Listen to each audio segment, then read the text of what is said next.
నమస్తే. Welcome to it's UTV devotional. నేను మీ నందు. సెప్టెంబర్ మాసంలో ద్వాదశ రాశుల వాళ్ళకి ఏ విధంగా ఉండబోతుంది అనేది మనతో పాటు స్టూడియోలో జయేష్ శాస్త్రి గారు ఉన్నారు. గురువు గారితో మాట్లాడి మిగతా డీటెయిల్స్ అన్నీ తెలుసుకుందాం. నమస్తే గురువు గారు. శ్రీ గురుభ్యో నమః. శ్రీ మహాగణాధిపతి నమః. సరస్వతి నమః. ఓం శ్రీ మాత్రే నమః. కన్యా రాశి వారికి సెప్టెంబర్ మాసంలో ఏ విధంగా ఉండబోతుంది, అలానే ఎటువంటి రెమెడీస్ చేసుకోవాలి, ఏమైనా ప్రత్యేకంగా పూజలు చేసుకుంటే వీరికి బాగుంటుందా? కన్యా రాశి వారికి గ్రహస్థితి ఏ విధంగా ఉండబోతుంది సెప్టెంబర్ మాసంలో? కన్యా రాశి యొక్క నక్షత్రాదులు చూసినట్టయితే ముఖ్యంగా కన్యా రాశికి ఉత్తరా నక్షత్రం 2, 3, 4 పాదాలు, హస్త నక్షత్రం 4 పాదాలు, చిత్తా నక్షత్రం 2 పాదాలు కన్యా రాశివి.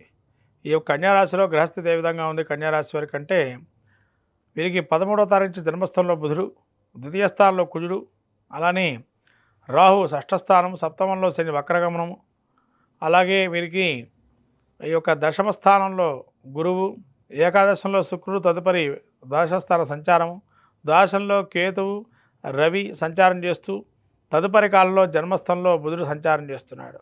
ఇటువంటి గ్రహస్థితి చూసినట్టయితే ముఖ్యంగా కన్యా రాశి వారికి ఆరోగ్యపరమైన సమస్యలు తప్ప ఆర్థికంగా యోగదాయకంగానే ఉందని చెప్పచ్చు.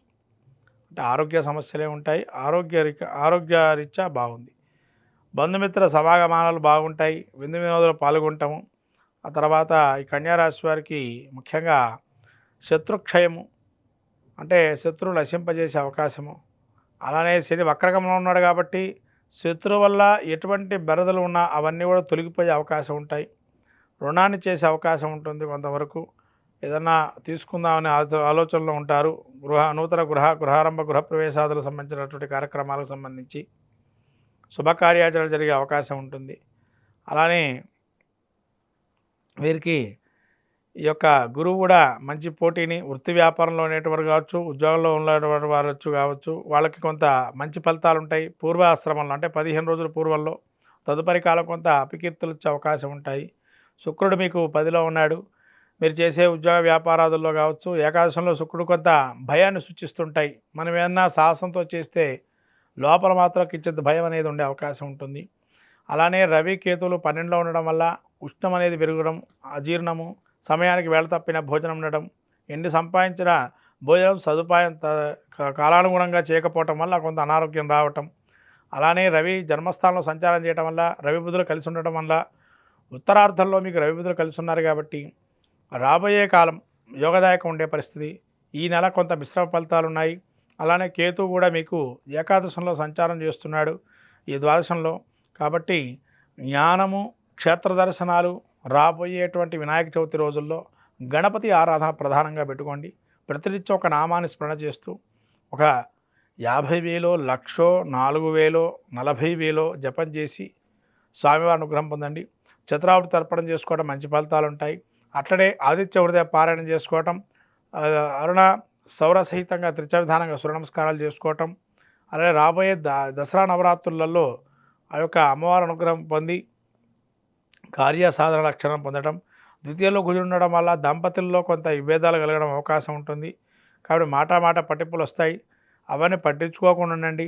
చిన్న గొడవలుగా ఉంటాయి. అవి వాటి పెద్దగా పట్టించుకునేది కీచులాట దాకా వెళ్ళే అవకాశం ఉంటుంది. కాబట్టి జాగ్రత్తగా ఉండడం. కుటుంబంలో మీరు చేసే పనులు మిమ్మల్ని వ్యతిరేకించే వాళ్ళు ఎక్కువగా ఉండడం, కొంత మిమ్మల్ని అసూయ ద్వేషాలతో కొంత కుటుంబంలో బంధువులు కావచ్చు మీ చేసే పనిని చెడగొట్టే ప్రయత్నం చేస్తారు. కాబట్టి ఎవరి మాటలు నమ్మకండి, మీరు విధానంగా మీరు వెళ్ళండి. తర్వాత ఈ సినీ రాజకీయ ప్రముఖులకి కొంత డబ్బు జాగ్రత్త పెట్టుకోండి. ఖర్చు చేయటం కాదు, రాబోయే కాలంలో ఇంకా ఖర్చులు ఎక్కువ ఉంటాయి. కాబట్టి ఇప్పుడు ఎంతవరకు ఉన్నారో అలానే వెళుతూ ఉండండి. సినీ ప్రముఖులకి రాబోయే కాలం యోగదాయకంగా ఉంటుంది. ఇప్పుడు వచ్చిన ఆశించిన రీతిలో మీకు కొంత ఫలితాలు రావు. అయినా మీరు దాని గురించి ఏమీ దిగులు పడిన అవసరం లేదు. ఇంకా రాబోయే కాలం మందే అనుకోండి. రాబోయే కాలం చాలా బాగుంటుంది కన్యారాశి వారికి. అలానే విద్యార్థులకి కొంత విద్య చదువుకున్న అతి కష్టం మీద రాసే అవకాశం ఉంటుంది. కాబట్టి చాలా జాగ్రత్తగా చదవండి, శ్రద్ధగా చదువుకోండి. ఎందుకంటే ఎంత శ్రమ పడినా కొంతవరకు మర్చిపోయే అవకాశం ఉంటుంది. అలాగే వ్యాపారంలో కూడా కొంత స్తబ్దుగా ఉంటుంది. స్థానచలనాలు వచ్చే అవకాశం ఉంటుంది. వ్యాపారంలో కూడా ఇక్కడి నుంచి మార్చేద్దామా అని ఆలోచనలో ఉంటారు. కొత్త ఆలోచన నైపుణ్యం తెచ్చుకొని ఖచ్చితంగా ఫలితాలు ఉంటాయి. సెప్టెంబర్ మాసంలో భాద్రపద మాసము, అట్లాగే ఆశ్వయుజ మాసం కూడా ప్రవేశిస్తుంది. ఈ సెప్టెంబర్ మాసంలో అనేకమైన పర్వదినాలు అనేకం ఉన్నాయి.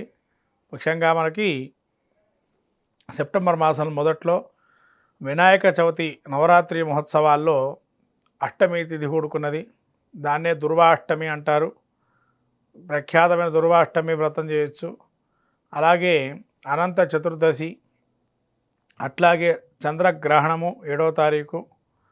అదైన తర్వాత పితృపక్షాదులు అంటే ఈ పితృదేవతలకి చేసేటువంటి కార్యక్రమాలు ఏవైతే ఉన్నాయో తర్పణము, దానము, అట్లాగే శ్రాద్ధ కర్మలు, ఇవన్నీ కూడా మనకు మంచి పవిత్రమైనటువంటి రోజులు.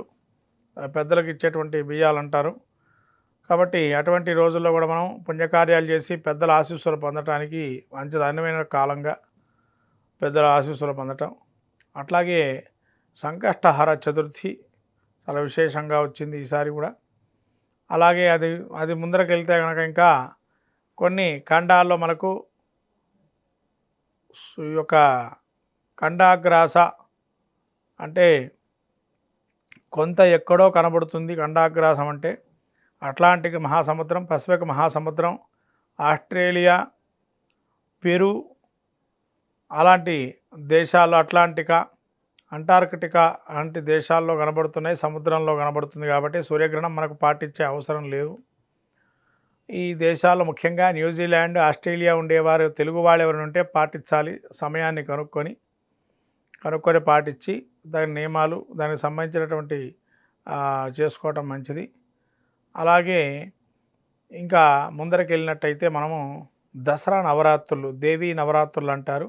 ఈ దేవీనాథులు చాలా అపూర్వమైన శక్తి సామర్థ్యం ఇచ్చేవి మనకి. అమ్మవారి అనుగ్రహం కరుణా కటాక్షాలతోని సకలమైన కార్యాలు విజయం సాధించడానికి సాక్షాత్తు అమ్మవారే కనకదుర్గా స్వరూపంగా మనకు విలసిల్లేటువంటి ఈ నవరాత్రులు దుర్గా స్వరూపంగా.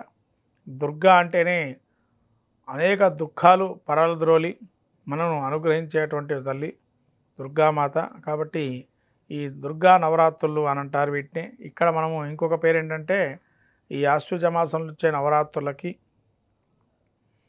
అట్లనే 4 నవరాత్రులు ఏవైతే ఉన్నాయో అలా నవరాత్రులకి తేడా చాలా ఉంటుంది. కొన్ని రహస్య నవరాత్రులు, ఇవి బహిర్గతంగా అందరూ చేసుకునే నవరాత్రి క్రమం అంటారు.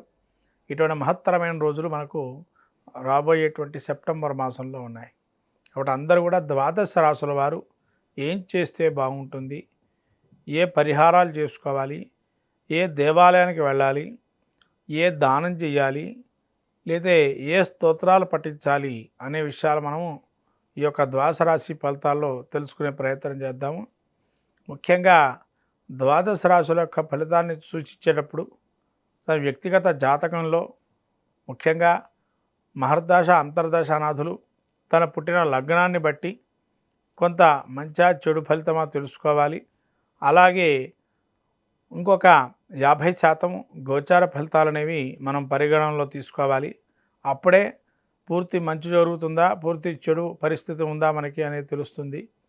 పూర్తిగా మనము గోచార ఫలితాన్ని తీసుకొని చాలామంది చెబుతున్నారు, కమెంట్ రూపంలో కూడా వింటున్నాం మేము, అనేక రకాలు జరుగుతున్నాయి, కొందరికి జరగటం లేదని అంటారు. కాబట్టి జరగటం లేదు అని అంటే వాళ్ళ యొక్క జాతక పరిక్రమం బాగుంది అని అర్థం.